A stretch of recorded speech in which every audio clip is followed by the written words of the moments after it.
The reason people aren't willing to wait is because it's become more about them than about God's will and God's way for their life. So it ties back to that original idea of you got to really want God's will. Sometimes waiting is a part of what God's will is. I was sharing this. I know people always say this.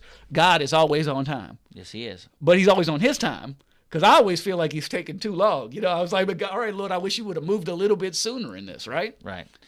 But he is. We have to believe that since he's God and he's perfect, that he is always right on time. And again, that's why the Bible says in Isaiah 30:18, blessed are those who wait for him, who wait for his will, his way for their lives.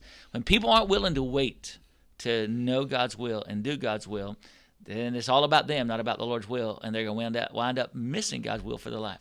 I want to say one other thing regarding that, though, that sometimes we can wait and wait and wait and still not be sure if it's the Lord's will.